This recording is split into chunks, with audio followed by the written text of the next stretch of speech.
اعوذ باللہ من الشیطان الرجیم بسم اللہ الرحمن الرحیم۔ قرآن کریم فرقان حمید کی 30ویں پارے کی مختصر صورتوں کے ذیل میں مختصر انداز سے ان کی شرح میں ہماری گفتگو جاری ہے۔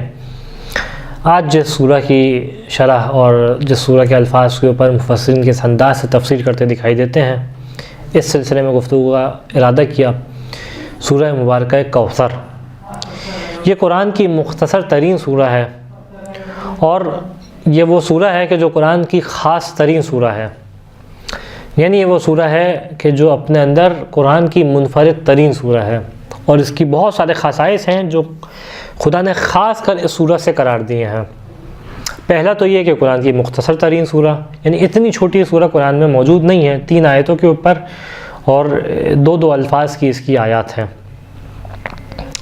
پھر قرآن کی وہ سورہ کہ جو منفرد ترین سورہ ہے، وہ کس اعتبار سے کہ جن الفاظ کا استعمال اس سورہ کے اندر کیا گیا، خود قرآن کے اندر بھی کسی اور مقام پہ پالنے والے نے ان الفاظ کا استعمال نہیں کیا۔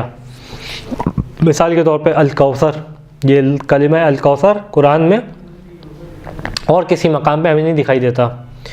خود یہ ترکیب انا اعطیناک، یہ ترکیب قرآن میں کسی اور مقام پہ دکھائی نہیں دیتی۔ یہ ترکیب فصل لربک پورے قرآن میں اس انداز سے نہیں ہے۔ کلمہ ونحر نہیں قرآن میں کسی اور مقام پہ ہمیں دکھائی دیتا۔ شانئک پورے قرآن میں کہیں نہیں ہے۔ ابتر پورے قرآن میں کہیں نہیں ہے۔ یعنی اس سورہ کے ایک کلمہ جو ہے وہ خدا نے ایسا انتخاب کیا کہ پورے قرآن میں بھی اس کو ریپیٹ نہ کیا جائے۔ اس سے پہلے کہ سورہ کے مطالب کی جانب نگاہ ڈالیں، اس کے پڑھنے کا ثواب کیا ہے اور کس انداز میں روایات دکھائی دیتی ہیں۔ روایت چھٹے امام صادق علیہ السلام سے بیان کرتے ہیں کہ من کان قراءتہ انا اعطیناک الکوثر فی فرائض و نوافل، کہ جو سورہ مبارکہ کوثر کی تلاوت کرے مستحب نمازوں میں اور واجب نمازوں میں، نتیجہ کیا ہوگا؟ سقاہ اللہ من الکوثر یوم القیامہ، خداوند متعال قیامت کے دن اس کو کوثر سے، آب کوثر سے سیراب کرے گا۔ کوثر وہ جو قیامت کے موقع پہ اللہ کے رسول کے جس کے تحت ہوگا کہ جب سب پیاس کے عالم میں ہوں گے تو چاہتے ہوں گے کہ اس کے کچھ گھونٹ مل جائیں تاکہ ان کی پیاس بجھ سکے، تو خداوند متعال اس موقع پہ اس کو کوثر سے سیراب کرے گا۔ وَقَانَ مُحْدِثُ عِنْدَ رسول اللہ صلی اللہ علیہ وآلہ وسلم فی اصل طوبہ، بیان کرتے ہیں کہ یہ کوثر کس کے تحت ہوگا اور کس کے پاس ہوگا؟ اللہ کے رسول کے پاس ہوگا۔ یہاں تک کہ ایک اور ہمیں روایت دکھائی دیتی ہے، نبی کریم صلی اللہ علیہ وآلہ وسلم سے بیان کرتے ہیں کہ من قرأ هذه السورہ، جو سورہ کی بات کرے سقاہ اللہ تعالی من نہر الکوثر، خدا اس کو نہر کوثر سے سیراب کرے گا۔ ومن کل نہر فی الجنہ، اور جنت میں ہر نہر سے خداوند متعال اس کو سیراب کرے گا۔ وَكَتَبَ لَهُ 10 حسنات بعدد كل من قرب قربانا من الناس یوم النحر، اور نحر کے دن یعنی عید قربان کے دن جتنے بھی لوگ قربانی پیش کرتے ہیں ان کی تعداد کو ملٹیپلائی بائی 10 کر کے اس کو جو ہے وہ حسنات اور نیکیاں عطا کی جائیں گی۔ یہ مختصر انداز میں اس کا ہمیں فائدہ دکھائی دیتا ہے۔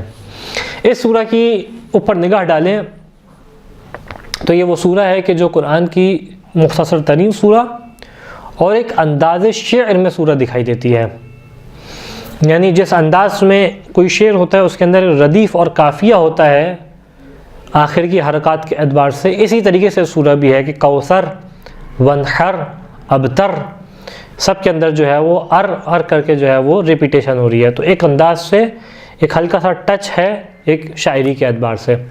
لیکن اس کے برعکس دیکھا جائے تو قرآن ہے، شعر نہیں ہے، لہٰذا جب عرب کے سامنے روایت بیان کرتی ہیں سورہ کو پیش کیا گیا تو بڑے متعجب تھے، بڑے حیران تھے کہ ایسا بھی کلام ہو سکتا ہے۔ یعنی قرآن جو خود اعجاز الہی ہے، قرآن جو خود ایک معجزہ الہی ہے، اس جیسی فصاحت و بلاغت ہمیں کہیں اور دکھائی نہیں دیتی۔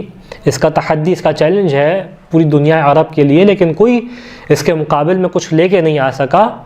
اس کے اندر بھی سورہ کوثر ایک الگ خاصیت رکھتی ہے، اور وہ اس اعتبار سے کہ جو سورہ ہے اس کے اندر ایک نہ شعر ہے نہ نثر ہے، نہ کثیر سورہ ہے، بہت مختصر سی سورہ ہے، لیکن مطالب کے اعتبار سے جامعیت اس کے اندر بھرپور دکھائی دیتی ہے۔ تو اس اعتبار سے سورہ پہ نگاہ ڈالیں تو بہت خاص ترین سورہ قرآن کی محسوس ہوتی ہے۔ شان نزول میں پیش کیا گیا اس کی کہ خداوند متعال نے اللہ کے رسول کو اولاد کی نعمت سے نوازا، جن کے مختلف اسماء جو ہے وہ ہمیں روایات کے اندر دکھائی دیتے ہیں، اور تعداد کا اعتبار سے البتہ اختلاف ہے، لیکن بعض ایک اسماء ہیں جو واضح طور پہ ہیں، جس میں ایک قاسم ہے، جس کے سبب سے بعض کہتے ہیں کہ رسول کی کنیت ابو القاسم جناب قاسم کی وجہ سے پڑی۔ ایک جو ہے وہ انہی میں سے ایک کا نام ابراہیم ہمیں دکھائی دیتا ہے کہ جو رسول کی زوجہ جناب ماریہ قطبیہ سے تھے، ایک کا نام عبداللہ دکھائی دیتا ہے، مختلف اس طریقے سے اسماء ہمیں دکھائی دیتے ہیں، لیکن سب کے سب جو ہیں وہ اللہ کے رسول کی زندگی میں وفات پا گئے۔ جب بھی اللہ کے رسول کی زندگی میں وفات پائے تو دو کیفیت ہمیں دکھائی دے رہی تھیں۔ ایک اللہ کے رسول کی کیفیت تھی کہ جو انتہائی غمگین کیفیت تھی، انتہائی غم کی کیفیت میں تھے، اور اس کے برعکس کیفیت تھی مشرکین عرب کی، اور ان کے پاس دو چیزوں کی خوشی تھی۔ ایک تو بغض رسول کہ اللہ کے رسول کی جو ہے وہ کوئی غم ملا ہے، دوسری بات یہ کہ ان کے ہاں اولاد کا ہونا بہت اہمیت کا حامل تھا، اور خاص طور پہ بیٹے کا ہونا، کہ اگر بیٹا نہ ہو تو ان کے ہاں بہت ہی عیب سمجھا جاتا تھا۔ جس طریقے سے بعض روایت ہمیں جاہلیت کے قومیں اس زمانے جاہلیت کی دکھائی دیتی ہیں کہ بیٹیاں ہوتی تو بیٹیوں کو دفنا دیتے تھے، زندہ درگور دفنا دیتے تھے، اسی انداز سے بیٹے کا ہونا ان کے لیے بڑی ویلیو کا بات تھا۔ اور یہ بھی چیز تھی کہ ان کو محسوس ہوتا تھا کہ جو شخص جو بھی اپنے مشن کو لے کے چلا ہے، اس کے مشن کو آگے بڑھانے والا اس کی نسل سے بیٹا ہوتا ہے، لہٰذا اس اعتبار سے بھی بیٹے کی ان کے یہاں بڑی اہمیت ہوتی تھی کہ اگر ایک شخص نے دین کا آغاز کیا ہے تو ان کے ذہن میں یہ تھا کہ اب اس دین کو جو آگے لے کے جانے والی ہستی ہے وہ بیٹا ہوگا۔ پس جب انہوں نے دیکھا کہ اللہ کے رسول کا بیٹا نہیں ہے تو بہت خوش ہونے لگے کہ صحیح ہے، اب یہ جو رسول دین لے کے آئے بس ان کے زمانے تک رہے گا، اس کے بعد آگے نہیں چلے گا۔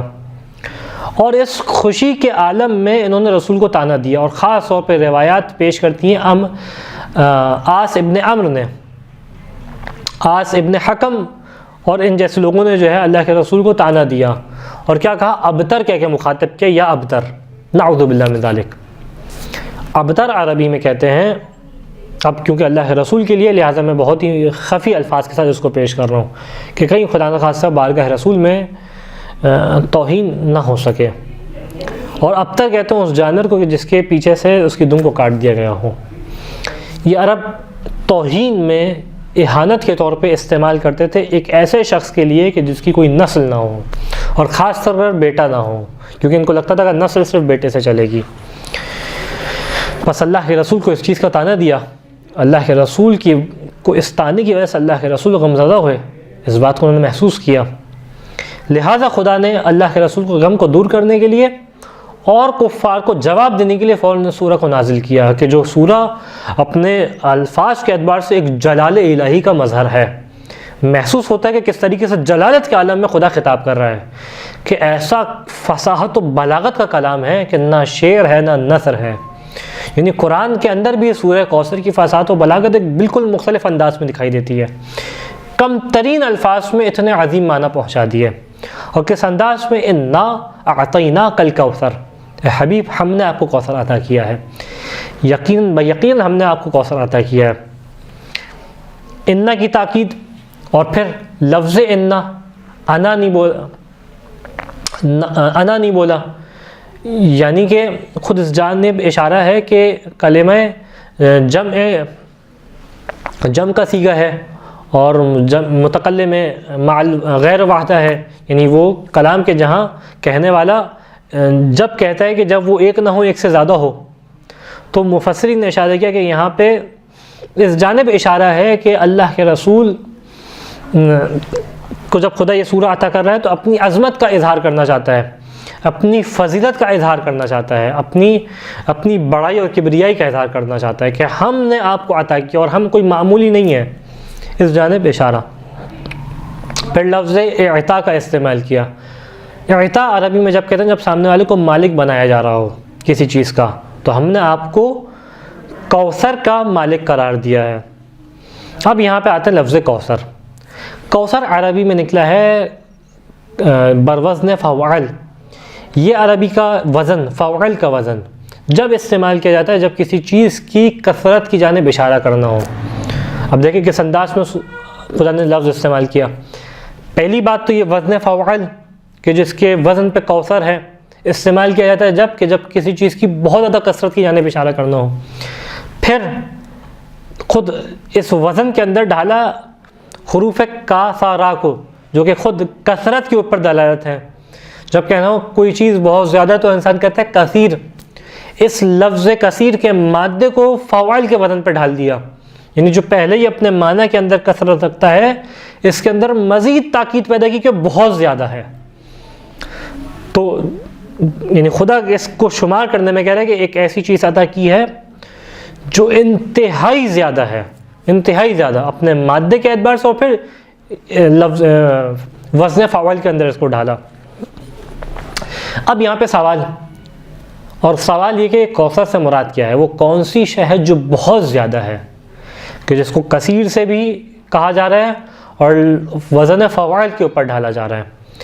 تو یہاں پہ ہمیں مختلف روایات ہیں جو مختلف انداز سے اشارہ کرتی دکھائی دیتی ہیں. کیونکہ مشکل کیا ہے، آیت کے اندر بیان نہیں کیا وہ شے کیا ہے. آیت کے اندر بس اشارہ ہے کہ ایک شے عطا کی ہے جو بہت زیادہ ہے، جو کم نہیں ہے، لیکن وہ شے کیا ہے یہ آیت نے اشارہ نہیں کیا. لہذا اس کے اوپر مفسرین کا ایک طویل کلام ہے جو دکھائی دیتا ہے اور بڑا اختلاف دکھائی دیتا ہے. حتیٰ بعض ایک نے کہا کہ یہاں پہ 15، بعض ایک نے کہا 23 اقوال ہیں جو دکھائی دیتے ہیں. بعض ایک نے کہا خیر کثیر ہے، بعض ایک نے کہا کہ اس سے مراد علم نبی ہے، بعض ایک نے کہا کہ قرآن ہے، بعض ایک نے کہا کہ توحید ہے، اور طویل کلام. لیکن روایات کے اندر 2 معنی دکھائی دیتے ہیں اور ایک تیسرا معنی ہے جو اس کے سیاق سے ہمیں دکھائی دیتا ہے جو کہ ظاہر آیت ہے. پہلے ان معنی کو پیش کرتے ہیں جو روایات سے ہیں. روایات کے اندر جو معنی دکھائی دیتا ہے وہ کہ نہر فی الجنہ، کوثر سے مراد کیا ہے، جنت کی ایک نہر ہے جو جنت کے اندر موجود ہے. اور اسی سے ایک معنی اور جو دکھائی دیا وہ کیا کہ رسول کی شفاعت کرنا، اس سے مراد ہے کوثر سے. یہ دونوں معنی روایات کے اندر ہمیں دکھائی دیتے ہیں. اور کس انداز میں روایت ہیں کہ چھٹے امام صادق علیہ السلام سے روایت ہے کہ کوثر کے بارے میں جب بیان کیا کہ نہر فی الجنہ آتاہ اللہ نبیہ عوضا من ابنہ، کہ نہر سے مراد کیا ہے، کوثر سے مراد کیا ہے، جنت میں ایک نہر ہے جس کو اللہ کے رسول کو عطا کیا گیا، اور یہ وہ نہر ہے کہ جو اللہ نے رسول کے بیٹے کے عوض میں اللہ کو عطا کی. ایک معنی یہ. ایک معنی یہ کہ جب یہ آیت نازل ہوئی تو اللہ کے رسول سے سوال کیا مولا کائنات نے، اور سوال کیا کہ کوثر سے مراد کیا ہے، تو اللہ کے رسول نے بیان کیا نہر اکرمنی اللہ بہ، یہ نہر ہے کہ جس سے اللہ نے مجھے کرامت عطا کی ہے، جس نہر کے ذریعے سے. پھر مولا کائنات نے مزید سوال کیا کہ فنعتہ لنا یا رسول اللہ، کہ اے اللہ کے رسول اس نہر کی ذرا توصیفات کو بیان کریں، اس کی صفات کو بیان کریں. تو فوراً جو ہے اللہ کے رسول نے اس کی صفات کو بیان کی. کہا نعم یا علی الکوثر نہر یجری تحت عرش اللہ تعالی، یہ ایک نہر ہے کہ جو عرش الہی کے نیچے بہہ رہی ہے. ماؤہ اشد بیاضا من اللبن، اس کا جو پانی ہے وہ دودھ سے زیادہ سفید ہے. احلا من العسل، یہ جو ہے وہ شہد سے زیادہ میٹھا ہے. الین من الزبد، اور مکھن سے زیادہ اس کے اندر جو ہے ملائم ہے، مکھن سے زیادہ ملائمت اس کے اندر موجود ہے. حساہ زبر جد والیاقوت والمرجان، جس طریقے سے نہر ہوتی ہے نہر کے گرد پتھر ہوتے ہیں، تو اس کے گرد پتھر کیا ہیں، کن پتھروں سے گھری ہوئی ہے. تو بیان کیا کہ یاقوت ہے اس کے اندر، مرجان ہے، زبرجد ہے اس کے اندر، یہ تمام پتھر موجود ہیں. حشیشتہ الزفران، اس کی مٹی کیا ہے، مٹی جو ہے زفران کی مٹی ہے. تربت المسک، کہ اس کے اندر سے خوشبو کیسی آئے گی، اس کی مٹی میں سے جو ایسے مشک کی خوشبو آ رہی ہو، مشک جو کہ انتہائی قیمتی ترین خوشبو ہے. قواعدہ تحت العرش عز وجل، اس عرش اللہ عز وجل، اس کے جو پلرز ہیں وہ اللہ کے عرش کے نیچے ہیں. اس طریقے سے جو ہے وہ یہ سورہ ہمیں کوثر کا معنی ہے. پھر بیان کیا یا علی ان ھذا النہر لی ولک ولمحبیک من بعدی، اے علی یہ نہر کس کے لیے، یہ میرے لیے ہے، یہ آپ کے لیے ہے اور آپ کے چاہنے والوں کے لیے ہے آپ کے بعد، میرے بعد. اسی طریقے سے اور بھی ہمیں روایت دکھائی دیتی ہیں کہ یہ نہر کی جب رسول نے توصیفات کی تو کس انداز میں اس کے فضائل بیان کیے کہ علیہ 12,000 شجر، یہ نہر ہے، اس کے گرد 12,000 درخت ہیں. اور ان درخت کی کیفیت کیا ہے کہ اللہ کے رسول بیان کرتے ہیں کہ فما حبت الريح، جب ہوا چلتی ہے تو فما من شجرۃ ولا غصن الا وهو احلى صوت من الاخر، کہ جب ہوا چلتی ہے تو انتہائی خوبصورت قسم کی آواز ہے کہ ہر شاخ میں سے ایک ایسی آواز آتی ہے جو دوسری شاخ سے بڑھ کے ہے، یعنی ہر شاخ ہر پتا ایک انتہائی خوبصورت آواز پیدا کرتا ہے. یہاں تک کہ اللہ کے رسول بیان کرتے ہیں آواز کتنی شیریں ہے، کتنی خوبصورت ہے یہ آواز کہ وَلَوْلَا أَنَّ اللَّهَ تَبَارَكَ وَتَعَالَى كَتَبَ عَلَى أَهْلِ الْجَنَّةِ أَنْ لَا يَمُوتُوا، اگر اللہ نے اہل جنت کے اوپر یہ نہ لکھا ہوتا کہ مرنے والے نہیں ہیں تو لَمَاتُوا فَرْحًا مِنْ شِدَّةِ حَلَاوَةِ تِلْكَ الْأَصْوَاتِ، اتنی خوبصورت آواز تھی کہ تمام کے تمام اہل جنت اس کی آواز کی شیرینی سے مر جاتے، اس آواز کی خوشی سے تمام کے تمام دم توڑ دیتے کہ اتنی خوبصورت آواز آ رہی ہے. اس طریقے سے جب ہوا چلتی ہے تو اس کے اندر یہ آواز آتی ہے. اور اس روایت میں بیان کیا ہوا لی ولک ولفاطمہ والحسن والحسین ولیس لأحد فیہ شیء، یہ کس کے لیے ہے؟ یہ علی میرے لیے ہے، اے علی یہ آپ کے لیے ہے، یہ حسن و حسین فاطمہ سلام اللہ علیہ ان تمام کے لیے ہے، اور کسی اور کے لیے اس کے اندر کوئی شراکت نہیں ہے. اس انداز سے ہمیں نہر کی توصیفات دکھائی دیتی ہے. انا اعطیناک الکوثر، ابھی ہم نے آپ کو کوثر عطا کیا. ایک معنی جو کوثر کا دکھائی دیتا ہے روایات کے اندر وہ یہ، اور ایک دوسرا معنی کہ جو ظاہر آیت ہے، اور ممکن ہے کہ دونوں معنی مراد ہوں کیونکہ کوثر جنت میں ہے، دنیا میں اللہ کے رسول کے لیے والا تحفہ ہو جو ہمیں ظاہر آیت سے دکھائی دیتا ہے. اور وہ کون سا معنی ہے؟ وہ ہے نسل رسول یعنی جناب سیدہ سلام اللہ علیہا. اور اس کی دلیل کیا ہے؟ حتیٰ یہ معنی علماء اہل سنت نے بھی لکھا. یہ وہ معنی ہے کہ نہ صرف مفسرین تشیع یہ بات کہتے دکھائی دیتے ہیں بلکہ علماء اہل سنت بھی یہ بات کہتے دکھائی دیتے ہیں کیونکہ ظاہر آیت ہے. اور وہ کیسے ہیں کہ آخری آیت ان شانئک هو الابتر، پہلی بات تو قرینہ کب ہے کہ جب اللہ کے رسول کی اولاد نہیں ہے اور اولاد کا تانا دیا جا رہا ہے تو اس کے مقابلے میں خداوند متعال جواب دے رہا ہے ایک. اور دوسرا کہ ان شانئک هو الابتر، کہ جو آپ کو دشمن ہیں، جو آپ کے بغض رکھنے والے ہیں وہ ابتر ہیں، وہ مقطوع النسل ہیں. یعنی اس سیاق سے سمجھ میں آتا ہے کہ ایک ایسی شے ہے کہ جو نسل رسول کے مقام پہ ہے اور جو رسول کا زندہ معجزہ ہے، اور اس آیت کی زندہ تطبیق ہے کہ جو رسول کو ابتر کہنے والے تھے عاص ابن وائل اور کفار مدینہ کفار مکہ، یہ تمام کے تمام ختم ہو گئے، آج ان کی نسلوں کا پتہ نہیں ہے. وہ کہ جو 10 بیٹے رکھنے والے تھے ان کے بیٹوں کے اندر خدا نے برکت قرار نہیں دی، ان کے بیٹے بھی واصل جہنم ہو گئے، یہ خود بھی واصل جہنم ہو گئے. آج دنیا میں کوئی ایسا نہیں ہے جو کہے کہ میں فلانی کی نسل سے ہوں، لیکن اسی کے مقابلے میں رسول کہ جن کی ایک بیٹی سے نسل چلی، جن کے ہاں عرب کے اندر بیٹی سے نسل بھی شمار نہیں کی جاتی تھی، بیٹی سے نسل چلی، اور آج اس مرحلے پہ نسل پہنچ گئی ہے کہ دنیا کے کسی بھی مقام پہ آپ چلے جائیں کوئی نہ کوئی سادات کی جو نسل فاطمہ میں سے ہو رسول کی نسل سے ہوگا اور اس بات پہ فخر کرتا ہوگا میں نسل رسول سے ہوں، اس بات کا کھلا اعلان کرتا دکھائی دیتا ہوگا. تو یہ زندہ معجزہ ہے اللہ کا، کس انداز سے بیٹی سے نسل چلائی لیکن ایسی برکت قرار دی کہ دنیا بھر میں رسول کی نسل ہو گئی. اور وہ جو سمجھتے تھے کہ بیٹوں سے نسل چلنے والی ہے ان کی نسل تباہ ہو گئی، ان کے نام لیوا نہیں ہے، نام مٹ گیا دنیا میں ان کا. یہاں سے ہمیں ایک پیغام بھی ملتا ہے اور وہ یہ کہ امر الہی کے اندر ظواہر کو نہ دیکھیں، امر الہی کے اندر یہ دیکھیں خدا کی چاہت کیا ہے، خدا کا فیصلہ کیا ہے. بعض اوقات ہو سکتا ہے ظاہری اعتبار سے آپ کو کوئی بڑی شے دکھائی نہ دے رہی ہو، ظاہری اعتبار سے آپ کو نہ دکھائی دے رہا ہو کہ بہت بڑی شے ہے، لیکن اس بات کے اوپر یقین رکھے کہ جہاں خدا کی برکت ہوتی ہے وہاں معنی جو ہے وہ مختلف انداز سے تبدیل ہو جاتا ہے. تو برکت الہی پہ یقین رکھیں، برکت الہی کے اوپر برکت الہی کی دعا کریں۔ بعض اوقات زیادہ رزق مانگتے ہیں لیکن اس رزق کے اندر برکت نہیں ہوتی، بعض اوقات کم رزق ہوتا ہے لیکن اس رزق کے اندر برکت ہوتی ہے۔ وہ زیادہ رزق ہوتا ہے نہ انسان کو سکون عطا کرتا ہے نہ اس کی بیماری کو دور کرتا ہے، لیکن یہ کم رزق ہوتا ہے، اتنی اس کے اندر صلاحیتیں ہوتی ہیں کہ اس کی خواہشات کو بھی پورا کرتا ہے، اس کی ذات کے اندر جو ہے خیر و برکت کا سبب بھی بنتا ہے۔ ایک معنی۔ دوسرا معنی یہ کہ یہ ذوات ہیں رسول اور نسل رسول سے آنے والی ائمہ علیہم السلام، اور خاص کر جناب سیدہ سلام اللہ علیہا، کہ جن کی ذات کے اندر خدا نے اس انداز سے برکت قرار دی ہے کہ ہمیں دیکھ کے حیرانگی ہوتی ہے کہ اتنی برکت بھی ایک ذات کے اندر ہو سکتی ہے،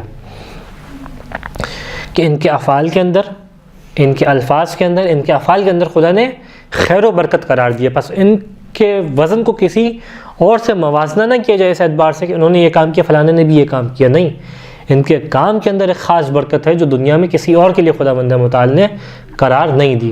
تو خاص یہ برکت ہے جو اہل بیت علیہ السلام کے لیے، خاص کر جناب سیدہ کے لیے ہے، کہ جس کا ایک مشاہدہ یہ ہے کہ مختصر ترین عمر ہے، بعض ایک روایت کے مطابق 18 سال، بعض ایک کے مطابق انتہائی مختصر عمر، لیکن اس کے اندر جس انداز سے رسول کے پیغام کو آگے بڑھایا اور جس انداز سے امیر کائنات کی ولایت کا دفاع کیا، آج تک وہ دفاع موجود ہے ہمارے سامنے، اور آج تک لوگ اہل بیت علیہ السلام کے چاہنے والے ہوتے ہیں کس بنا پہ؟ اس جناب سیدہ کی دفاع کرنے کی بنا پہ خدا نے اس انداز سے برکت قرار دی ہے، اور پھر نسل جناب سیدہ کے اندر برکت کس انداز سے خدا نے قرار دی۔ پس اے حبیب، جب یہ تحفہ آپ کو عطا کیا جا رہا ہے اور یہ عظیم نعمت آپ کو عطا کی جا رہی ہے، جیسا بیان کہ ممکن ہے دونوں معنی ہوں، ظاہر آیت بھی ہے اور تعویل آیت بھی ہے۔ ان دنیا کے اندر نعمت کیا ہے؟ جناب سیدہ کی ذات۔ جنت کے اندر نعمت کیا ہے؟ وہ کوثر، نہر کوثر۔ تو اس نعمت کا شکرانہ کیسے ادا کریں؟ فَصَلِّ لِرَبِّكَ وَانْحَرْ۔ اب دیکھیں خود یہ خطاب جو ہے رسول سے ایک بڑی بات ہے، یعنی وہ رسول کہ جس کے لیے جب خطاب الہی ہوتا ہے تو مختلف انداز ہے، انتہائی لین خطاب ہوتا ہے، انتہائی نرم لہجہ ہوتا ہے کہ فَقُمِ اللَّيْلَ إِلَّا قَلِيلًا، حبیب رات کو قیام کریں لیکن کم کریں تھوڑا، اب بہت قیام کرتے ہیں، اس انداز سے خطاب الہی۔ لیکن اس مقام پہ کیا ہے؟ اس مقام پہ کیا ہے کہ رب کے لیے نماز پڑھیں، وَانْحَرْ، قربانی پیش کریں رب کے لیے۔ اور خود یہاں پہ فَصَلِّ لِرَبِّكَ، ربی کا جو کلمہ استعمال کیا خود رحمت الہی کی جانب اشارہ، کہ ربی کا معنی کیا ہے؟ ربی کا یعنی کہ جو آپ کا رب ہے، جو آپ کا پالنہار ہے، جو آپ کا پالنے والا ہے، جو آپ کی ضروریات کو پورا کرنے والا ہے۔ رب یعنی ضروریات کو پورا کرنے والا، جو مربی ہوا کرتا ہے۔ اور پھر وَانْحَرْ، اور قربانی پیش کریں۔ اب یہاں پہ فصل سے کون سی نماز مراد ہے اور وَانْحَرْ سے کون سی قربانی مراد ہے، اس کے اندر مختلف مفسرین میں کلام دکھائی دیتا ہے۔ ایک نہج یہ ہے جو کہتی ہے کہ صلی سے مراد صلاۃ عید قربان ہے، یعنی عید ضحیٰ کی نماز ہے، وَانْحَرْ سے مراد جو ہے وہ قربانی ہے جو عید ضحیٰ کے دن پیش کیا جاتا ہے۔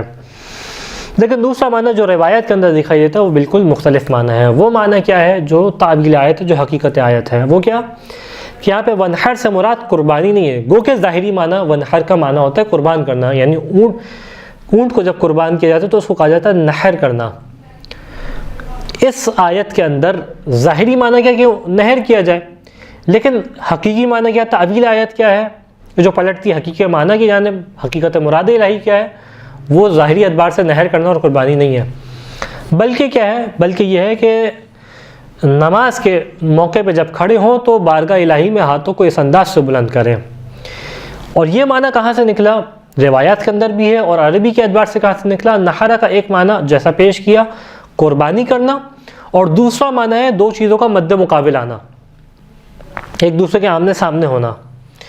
پس اس ذیل میں کئی روایتیں، مثال کے طور پہ ایک روایت آپ کے سامنے پیش کرتا ہوں، اسبق ابن نباتہ سے روایت ہے کہ مولا کائنات سے نقل کرتے ہیں کہ جب یہ سورہ نازل ہوئی، سورہ مبارکہ کوثر، اور یہ آیت نازل ہوئی کہ فَصَلِّ لِرَبِّكَ وَانْحَرْ، تو اللہ کے رسول نے سوال کیا جبرائیل سے، یا جبرائیل ما هذه النحیرہ التي امرنی بہ ربی، اے جبرائیل یہ کون سی قربانی ہے جس کے بارے میں خداوند متعال مجھ سے طلب کر رہا ہے، امر دے رہا ہے؟ تو جبرائیل نے جواب دیا، یا محمد انہا لیست نحیرہ، اس سے مراد قربانی نہیں ہے، بلکہ کیا ہے؟ ولیکنہا رفع العید فی الصلاۃ، نماز میں ہاتھوں کا بلند کرنا اس سے مراد ہے، یعنی جس طریقے سے تکبیر میں انسان ہاتھ کو بلند کرتا ہے، دونوں ہاتھ آمنے سامنے ہوتے ہیں اور بارگاہ الہی میں اس انداز سے بلند ہوتے ہیں، اس سے مراد یہ ہے۔ پھر اگلی آیت ان شأنہ کا هو الابتر، کہ یقین آپ کا دشمن جو ہے وہ ابتر ہے۔ شانعہ نکلا ہے شانہ کے مادے سے، شنعان کے مادے سے، جس کا معنی کیا ہے؟ عداوت اور دشمنی رکھنا۔ بس آپ کا دشمن کون ہے؟ وہ ابتر ہے۔ شانی کسے کہتے ہیں؟ کہ جو آپ سے بغض و عداوت رکھنے والا ہے۔ بس یہ کیا ہے؟ یہ ابتر ہے۔ ابتر کا معنی جیسے ابتدا میں پیش کیا وہ کہ جس کی نعوذ باللہ من ذالک دم کٹی ہو۔ تو آپ کا دشمن انہوں نے آپ کو تانا دیا تھا، اللہ نے انہی الفاظ سے ان کو تانا دیا اور حقیقت کو بیان کیا۔ یہ تو صرف تانا دے رہے تھے، اللہ کے رسول کا جب جواب دیا اور خدا نے جواب دیا تو اب صرف تانا نہیں ہے بلکہ ان کی حقیقت کو بیان کیا کہ آپ کا دشمن ہے جو ابتر ہے۔ یہاں تک کہ ہمیں دکھائی دیتا ہے کہ یہ وہ سورہ ہے کہ جو عظمت نبی کے اوپر بھی دلیل ہے اور عصمت نبی کے اوپر بھی۔ عظمت نبی کے اوپر کیسے دلیل؟ کہ جو آپ کے مقابل میں آنے والے ہیں وہ ابتر ہے، آپ کو نے جس کو کوثر عطا کیا گیا تو خود آپ کا مقام بلند ہو جاتا ہے۔ اور پھر یہاں پہ یہ بات بھی واضح رہے کہ جب بھی دینے والا ہوتا ہے تو اپنی شان کے مطابق دیتا ہے، اور خدا کی شان بہت زیادہ ہے، اور جس کو دیا جاتا ہے اس کی شان کے مطابق دیا جاتا ہے۔ مثال کے طور پہ ایک باپ اپنے بچے کو تحفہ دے تو ایک معمولی تحفہ دے گا، لیکن ایک ملک کا پریزیڈنٹ ایک دوسرے ملک کے پریزیڈنٹ کو تحفہ دے تو یہاں پہ تحفے کی قیمت بڑھ جائے گی۔ اب اعطاء ہے اللہ کی جانب سے کہ جو خود بعظمت ہے، اس کو اپنی عظمت کا لحاظ رکھنا ہے، رسول کے لیے جن کی عظمت کا خیال رکھنا ہے، بس لہٰذا ایسا تحفہ قرار پانا چاہیے کہ جو دونوں کی عظمتوں کو ادا کرتا ہو، حق کو ادا کرتا ہو۔ لہٰذا ہمیں اس انداز میں اس کا معنی دکھائی دیتا ہے خود عظمت رسول کے اوپر۔ پھر دوسرا معنی کہ یہاں جو ہے وہ خود نبوت کے اوپر دلیل ہے، عصمت اور نبی کے اوپر، نبوت رسول کے اوپر اور نبی کی عصمت کے اوپر۔ اور وہ کس انداز میں کہ یہ وہ سورہ ہے کہ جیسا پیش کیا کہ تمام فصحائے عرب بہترین کلام کہنے والے اس کا جواب نہیں لا سکے۔ اس کا مطلب یہ دلیل ہے اس بات کے اوپر کہ یہ کلام جو ہے وہ رسول کی جانب سے نہیں ہے بلکہ خدا ہے جو اس کلام کا نازل کرنے والا ہے۔ وَإِلَّا اگر کوئی شخص ایسا کلام لکھنے والا ہوتا، یہ بشر کا کلام ہوتا تو کوئی بھی لکھ لیتا، لیکن نہیں لکھ پائے۔ ان کے ذہن میں ایک عجیب قسم کا تعجب تھا اس کلام کو دیکھ کے، اور کہتے دکھائی دیتے تھے کہ ما ھذا کلام البشر، یہ بشر کا کلام ہو ہی نہیں سکتا، ایسا کلام بشر لکھے۔ ایک معنی۔ دوسرا کس انداز سے رسول کی حقانیت کے اوپر دلیل ہے کہ ابھی ان نعمتوں کا ذکر کیا جا رہا ہے جو نعمت ابھی ظاہری طور پہ نازل نہیں ہوئی ہیں، جن کا اثر ابھی ظاہر نہیں ہوا، اور اللہ کے رسول کے اوپر اس موقع پہ ان نعمتوں کا اظہار کیا جا رہا ہے۔ بس اس کا معنی کیا ہوا؟ اس کا معنی یہ ہوا کہ یہ نعمتیں ابھی آنے والی، ابھی آئی نہیں ہیں، اور اللہ کے رسول مستقبل کی خبر دے رہے ہیں۔ پس یہ مستقبل کی خبر دینا اس بات کی جانب اشارہ ہے کہ یہ حق ہے جو کلام، یہ حق کلام کرنے والے ہیں۔ بس لہٰذا اس سورہ کے اندر نگاہ ڈالیں تو 3 پیشن گوئیاں ہیں، 3 مستقبل کی خبر ہیں جو دی جا رہی ہیں۔ اگرچہ لفظ ماضی کا ہے، انا اعطینا کا لفظ ہے، اعطینا یعنی ماضی کا صیغہ ہے، لیکن دلالت کس کے اوپر کر رہے ہیں؟ مستقبل کے اوپر، کہ ہم نے ایک ایسی نعمت آپ کو عطا کریں گے جو مفسرین اس کے ذیل میں بیان کرتے ہیں کہ صیغہ ماضی بعض اوقات مضارع کے اوپر دلالت کرتا ہے، اور مضارع کے معنی کے اندر تاکید مزید ہو جاتی ہے، یعنی حتمی معنی ہو جاتا ہے، ایسا ہے کہ کوئی ہم نے عطا کر دیا، اس انداز سے معنی ہو جاتا ہے۔ تو ایک معنی یہ کہ مستقبل میں آپ کو ایک کوثر عطا کیا جائے گا جو کہ آپ کی اولاد بھی ہو سکتی ہے، جو کہ جنت میں نہر بھی ہے۔ اور بعض ایک مفسرین نے اس جانب بھی اشارہ کیا کہ یہ خیر و برکت کے اندر فتوحات بھی شامل ہے جو اللہ کے رسول کو نصیب ہوئی۔ دوسرا اس کے اندر جو پیشن گوئی کی گئی، جس مستقبل کی خبر دی گئی کہ آپ بے اولاد نہیں رہیں گے، آپ کی نسل چلے گی، اور اس انداز سے نسل چلے گی کہ کثیر نسل ہوگی، اور جو آج ہمیں دکھائی دیتی ہے کہ رسول کی کس انداز سے کثیر ترین نسل ہے۔ اور تیسری پیشگوئی جو کی گئی وہ یہ کہ آپ کی نسل، آپ کے دشمن جو آپ کو طعنہ دینے والے ہیں وہ ابتر ہوں گے، وہ مقتول نسل ہوں گے، جیسا آج ہمیں دکھائی دیتا ہے کہ جو رسول کو طعنہ مارنے والے تھے ان کا آج نام و نشان دکھائی نہیں دیتا، ان کی نسل دکھائی نہیں دیتی، مٹ گئی وہ نسلیں جو رسول کو طعنہ دینے والی تھی۔ اور یہ پیشہ گوئی تھی جو اس سورہ کے اندر کی گئی۔ بس اس سورہ کے مطالب کا خلاصہ کریں تو یہ بات ہمیں سمجھ میں آتی ہے کہ اللہ کے رسول کو جواب دیا جا رہا ہے کفار کے اعتراض کا، جن کا بنیادی طور پہ اعتراض یہ تھا کہ اے رسول آپ کا پیغام نہیں آگے بڑھے گا، آپ کی نسل آگے نہیں بڑھے گی، اور اس انداز میں خدا نے جواب دیا کہ رسول کا پیغام بھی بڑھے گا اور رسول کی نسل بھی آگے بڑھے گی۔ اور جو ان کا بنیادی ترین اعتراض تھا اور جن کو ان کی بنیادی ترین جس چیز کی خوشی ہو رہی تھی وہ کہ رسول کا پیغام بس اب یہیں تک محدود رہ جائے گا، تو خدا نے اس انداز سے نسل جناب سیدہ کو قرار دیا کہ یہی وہ نسل ہے کہ جس نے رسول کے پیغام کو بچایا بھی ہے، رسول کے دین کو بھی بچایا، رسول کے نام کو بھی بچایا اور رسول کے پیغام کو بھی آگے پہنچایا۔ تو کوثر کا معنی اس اعتبار سے بھی بہت واضح ہوتا ہے کہ یہ وہ نسل ہے اور یہ وہ اولاد رسول ہے کہ جس نے رسول کے پیغام کو حیات عطا کی۔ اور جیسا کفار سمجھتے تھے کہ اگر بیٹا نہیں ہوگا تو اس کا مطلب پیغام اور مشن دھرا کا دھرا رہ جائے گا، لیکن ایسا نہ ہوا، بلکہ خود یہ رسول کی جانشین تھے کہ جنہوں نے رسول کے پیغام کو اس طریقے سے آگے بڑھایا۔ خداوند متعال سے دعا ہے کہ ہمیں ان ائمہ علیہم السلام سے توسل کرنے کی، اپنی حاجات کو ان کی بارگاہ میں پیش کرنے کی، ان کی اطاعت کرنے کی توفیق عطا فرما۔ پالنے والے تجھ سے دعا ہے کہ ہمیں ذات کوثر سے تمسک کرنے کی توفیق عطا فرما، شفاعت نصیب فرما، ان کی ان آیات کے اوپر عمل کرنے کی توفیق عطا فرما۔ وآخر دعوانا الحمد للہ رب العالمین۔